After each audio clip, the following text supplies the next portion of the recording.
Essa é uma história que nós vemos quase todos os dias no consultório. Mulheres que sempre tiveram muitos sintomas, muita dor, cólica menstrual intensa, sempre foram ao ginecologista, fizeram seus exames de rotina e nunca nenhum exame mostrou, nem nenhum médico suspeitou da doença. E quando em algum momento, finalmente, alguém consegue acertar o diagnóstico, elas ficam inconformadas, pensando como é que nunca nenhum exame mostrou a endometriose. Bom, essa é realmente uma situação muito frequente, e assim no mundo inteiro, não só no Brasil. Estudos mostram que nos Estados Unidos, na Europa, em média leva 7 a 10 anos entre o início dos sintomas e a mulher chegar ao diagnóstico da endometriose.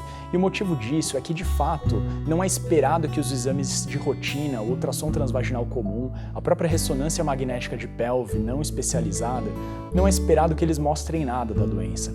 Porque a endometriose é uma doença que infiltra os órgãos, mas não distorce a anatomia macroscópica normal deles.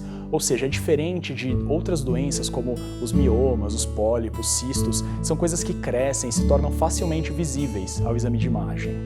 Então, quando o radiologista geral olha para a pelve pelos exames de imagem convencionais, seja o ultrassom ou a ressonância magnética, a endometriose pode estar lá, mas o que ela causa é uma infiltração dos órgãos e aderências entre eles, mas a anatomia macroscópica é normal, então pode de fato não ser visto. A mulher pode ter muita doença, muita endometriose e os exames realmente serem sempre normais.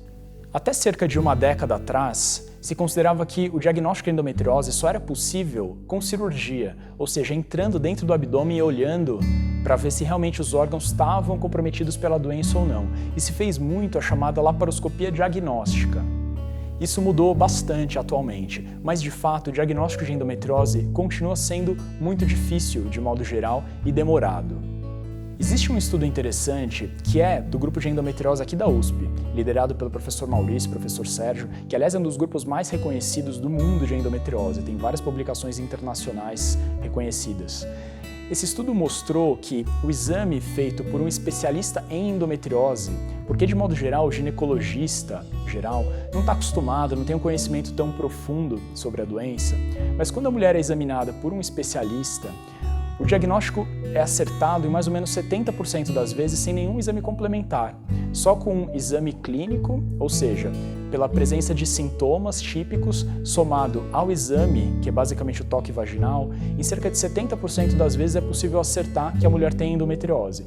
Mas esse é um diagnóstico genérico, não mostra a extensão da doença, a gravidade, só diz se a mulher provavelmente tem endometriose ou não.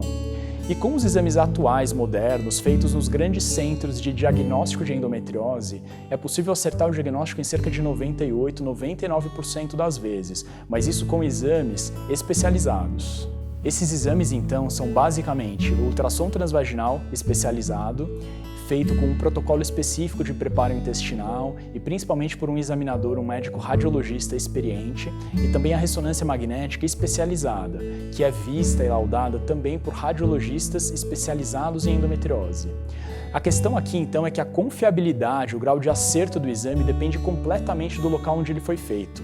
Aqui em São Paulo existem alguns centros de diagnóstico por imagem de endometriose que são extremamente confiáveis, têm resultados comparáveis aos melhores lugares do mundo. E nós recomendamos aqui cerca de meia dúzia de lugares. A questão é que existem muitos outros lugares por aí, inclusive em São Paulo, que dizem fazer o exame para endometriose, mas que nós sabemos que o grau de acerto não é tão bom ou tão confiável. Então esse é o aspecto mais importante. É possível sim fazer um diagnóstico bem preciso de endometriose, baseado somente na avaliação dos sintomas, exame clínico e exame de imagem especializado, mas depende principalmente da forma como essa mulher foi avaliada e principalmente do local onde ela fez o exame de imagem. Então, se você tem interesse nesse assunto, endometriose, nós temos no canal do YouTube alguns outros vídeos falando em mais detalhes sobre outros aspectos do diagnóstico e do tratamento da doença. Um abraço.